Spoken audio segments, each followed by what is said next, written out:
Hello दोस्तों, हमारे channel पे आपका स्वागत है। आज हम बात करेंगे एक दिल को झकझोर देने वाली घटना के बारे में। पहलगाम आतंकी हमला, जिसमें 28 मासूम लोगों की जान चली। ये घटना 22 अप्रैल 2025 की है, जब जम्मू कश्मीर के अनंतनाग जिले में एक खतरनाक हमला हुआ। लेकिन सबसे बड़ा सवाल ये है कि इतने बड़े पर्यटक स्थल पर एक भी सैनिक क्यों नहीं था। क्या इसके पीछे कोई साजिश है? क्या बीजेपी इस हमले के जरिए पुलवामा और दूसरे भारतीय मुद्दों से ध्यान हटा रही है? लिबरल्स के दिमाग में ये सब क्यों उठ रहा है? चलिए आज हम इसकी गहराई तक जाते हैं और सच जानने की कोशिश करते हैं। ये वीडियो थोड़ी लंबी हो सकती है, तो अंत तक बने रहिए। दोस्तों, पहले ये समझ लेते हैं कि हुआ क्या था। 22 अप्रैल 2025 को पहलगाम के पास बैसरण मेडो में, जिसे मिनी स्विट्जरलैंड भी कहते हैं, एक बड़ा आतंकी हमला हुआ। इस हमले में 26 पर्यटक, 2 स्थानीय लोग और एक नेपाली नागरिक की मौत हुई, यानी कुल 28 लोगों की जान चली गई।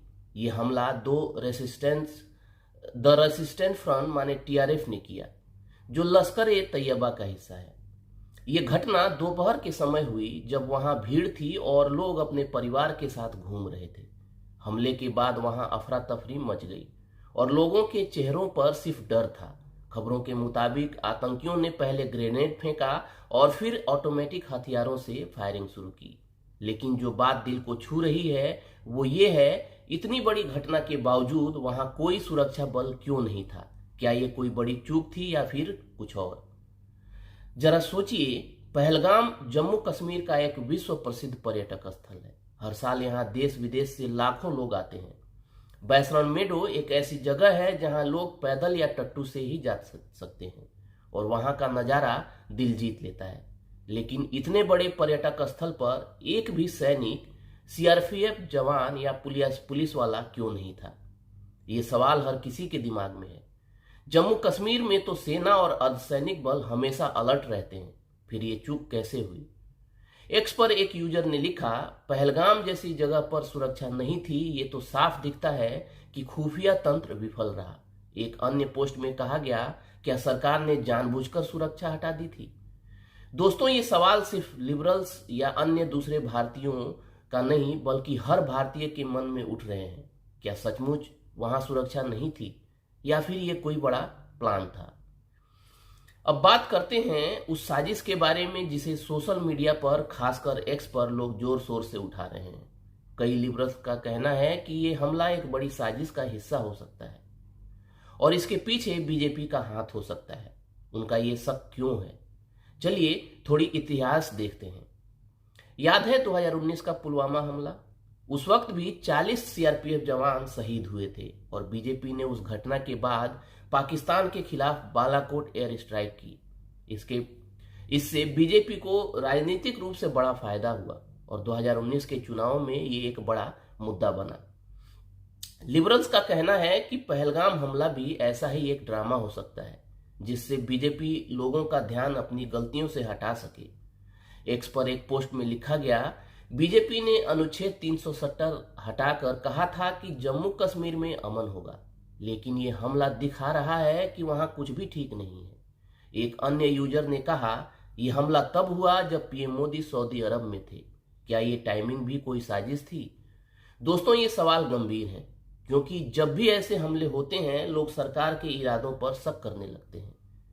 क्या ये हमला बीजेपी के लिए एक मौका है ताकि वो राष्ट्रवाद का कार्ड खेल सके और महाराष्ट्र और बिहार जैसे इलेक्शंस में फिर से जीत हासिल कर सके?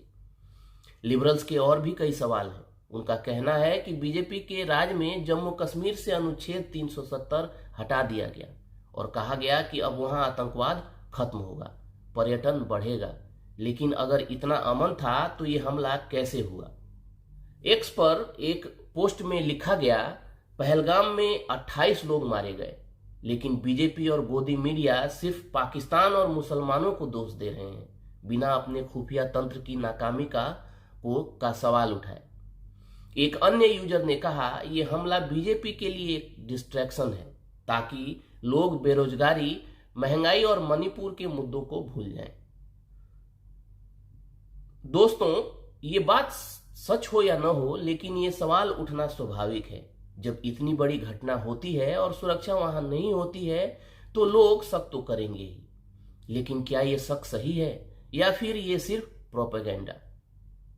दोस्तों, अब थोड़ी सी हकीकत की जांच कर लेते हैं। हर घटना को साजिश कहना ठीक नहीं। सच ये है कि जम्मू कश्मीर में आतंकवाद अब भी एक बड़ी समस्या है। पुलवामा हमले के बाद भारत ने बालाकोट एयर स्ट्राइक की, लेकिन आतंकवाद पूरी तरह खत्म नहीं हुआ। पहलगाम हमले के बाद सरकार ने पाकिस्तान के खिलाफ 5 बड़े कदम उठाए, जैसे सिंधु जल संधि रोकना और सार्क वीजा बंद करना। ये दिखाता है कि सरकार एक्शन ले रही है। लेकिन सवाल वही है, सुरक्षा क्यों विफल हुई? क्या ये हमला रोका जा सकता था? ये सवाल हमें सताए जा रहे हैं। तो दोस्तों, सच क्या है? क्या ये हमला एक सुरक्षा चूक था या फिर बीजेपी के खिलाफ लिबरल्स का प्रोपेगेंडा? एक बात तो साफ है, 28 मासूम लोगों की जान चली गई और उनके परिवार का दर्द कोई साजिश नहीं है। हमें सच जानना है और इसके लिए आपकी आवाज जरूरी है। कमेंट में बताएं आपको क्या लगता है। क्या ये पुलवामा जैसा डायवर्जन था या फिर कुछ और? वीडियो को लाइक, शेयर और सब्सक्राइब करें ताकि हम ऐसे मुद्दों पर और बात कर सकें। अगर आपके पास इस घटना से जुड़े कोई और डिटेल्स हैं तो कमेंट में जरूर लिखें। मिलते हैं अगले वीडियो में, तब तक जय हिंद।